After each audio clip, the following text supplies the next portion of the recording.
বাপের ক্ষমতা নাই আপনার একটা আঙ্গুল কাটনের পর আল্লাহর বাপ নাই কাটেন আল্লাহর বাপ দাদা 14 গোষ্ঠীর ক্ষমতা নাই। সরসটা কি কোনো জাদুকর সে কারো সস্তা ইউটিউব লাইভের ভিউ বাড়ানোর জন্য মানুষের হাতের আঙ্গুল নিয়ে বেলেগ ভাজি দেখাবেন?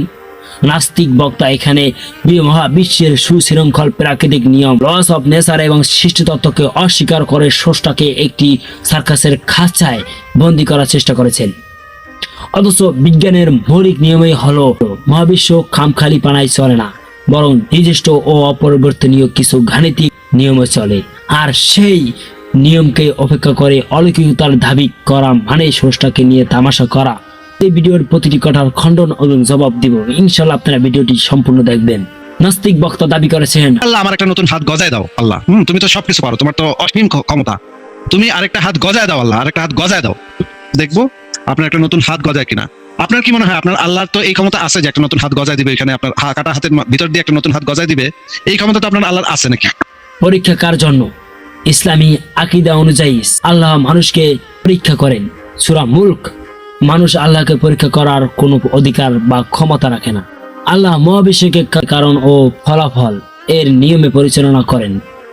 মানুষের ডিএনএ এবং জীববিজ্ঞানের নিয়ম অনুযায়ী কাটা হাত নিজে থেকে গজায় না, এটা আল্লাহর নির্ধারিত নিয়ম। অলৌকিকতা মিরাক্কেল কেবল বিশেষ প্রেক্ষাপটে নবীদের জন্য ছিল। কোন নাস্তিকের জেদ মেটানো বা ভিডিও ভাইরাল করার জন্য আল্লাহ তার মহাবিশ্বের নিয়ম পরিবর্তন করবেন না। মানুষ নাস্তিকদেরকে জবাব দিতে হইলে, নাস্তিকদেরকে আল্লাহর প্রমাণ দিতে হইলে অনেক কাজই মানুষ করে। মানুষ জিহাদও করছে। মানে ইব্রাহিম তার নিজ সন্তানকে আল্লাহর জন্য, আল্লাহর বিশ্বাসকে সমুন্নত রাখার জন্য নিজ সন্তানকে ভয় করতে গেছিল। নাস্তিকদের বিরুদ্ধে, কাফেরদের বিরুদ্ধে মানুষ জিহাদও করছে। আপনি এই সামান্য কাজটা করতে পারবেন না? সামান্য হাত আপনি দিতে পারবেন না?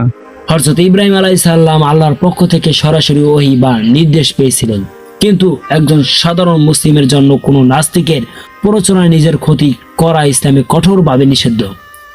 আত্মঘাতী হওয়া হারাম। পবিত্র কুরআনে স্পষ্ট বলা হয়েছে, তোমরা নিজেরা নিজেদের ধ্বংসের মুখে ঠেলে দিও না। সূরা বাকারা 195 নম্বর আয়াত। নিজের আঙ্গুল কাটা বা শরীরের ক্ষতি করা ইসলামের দৃষ্টিতে একটি বড় গুনাহ। বক্তা এখানে ওই নারীকে একটি পাপ কাজ করতে পরিচালিত করেছেন যা কোনোভাবে ঈমানের পরীক্ষা হতে পারে না। দাজ্জাল বলতে কেউ একজন আছে। না, আপনি তো দাজ্জালের কাছে দোয়া করবেন, আপনি আল্লাহ সে হতে পারে এআই, সে হতে পারে ফোনের মধ্যে আমাদের সব ইনফরমেশন হবে, যা আমাদের মাইন্ডটাকে কন্ট্রোল করছে। দাজ্জালের কাছে জানেন, একটা মানুষকে কন্ট্রোল করতে হলে পার্সোনাল ইনফরমেশন যেতে পারবে। ফাঁকফোকর করতেছেন কেমন এটাকে না করুন যায়, এই জন্য ফাঁকফোকর করতেছেন, কেন চালাকি করতেছেন, এটা যেন না করেন লাগে আপনার, এই জন্য চালাকি করতেছেন। আধুনিক প্রযুক্তি বা এআই মানুষের তথ্য সংগ্রহ করে কিছু অনুমান করতে পারে, কিন্তু এটি কখনোই মানুষের আত্মা বা ভাগ্য নিয়ন্ত্রণ করতে পারে না। বক্তা এখানে মূল আলোচনার স্রষ্টার অস্তিত্ব থেকে নজর সরাতে অপ্রাসঙ্গিক বিষয় টেনে এনেছেন। দাজ্জালের ফিতনা হবে বিশ্বাসের পরীক্ষা, আর এই বক্তা নিজেই কুযুক্তি দিয়ে মানুষের বিশ্বাস নিয়ে খেলছেন। অত্যন্ত কুরুচিপূর্ণ ও কদর্য মন্তব্য। যা করার করবেন। আল্লাহর বাপের ক্ষমতা নাই আপনার একটা আঙ্গুল কাটনের পর আল্লাহর বাপ নাই কাটেন আল্লাহর বাপ দাদা 14 গোষ্ঠীর ক্ষমতা নাই একটা নতুন আঙ্গুল গজায় দেওয়ার। যুক্তির মৃত্যু যেখানে, গালিগালাজ সেখানে। যখন কোনো মানুষের কাছে আর কোনো যুক্তি থাকে না, তখনই সে চিৎকার করে এবং অশালীন গালি দেয়। বক্তার এই শব্দ চয়ন প্রমাণ করে তিনি কোনো সভ্য বিতার্কিক নন। স্পষ্ট সূরা ইখলাস আল্লাহ স্পষ্ট করে বলেছেন, তিনি কাউকে জন্ম দেননি এবং তাকেও কেউ জন্ম দেয়নি। সুতরাং বক্তার এই মন্তব্যটি কেবল ধর্মীয় অনুভূতিতে আঘাতেই নয়, বরং তার চরম মূর্খতা ও বিদ্বেষের বহিঃপ্রকাশ। নাস্তিক বক্তার এই চ্যালেঞ্জটি ছিল মূলত একটি লজিক্যাল ফেলাচ্ছি। তিনি জানেন যে মানুষের হাত কাটতে তা আর গজাবে না, কারণ আল্লাহ মানুষকে সরীসৃপের মতো যাদের লেজ আবার গজায় তাদের মতো করে সৃষ্টি করেননি। আল্লাহ মানুষকে দিয়েছেন শ্রেষ্ঠতম মস্তিষ্ক এবং সুস্থ থাকার নির্দেশ।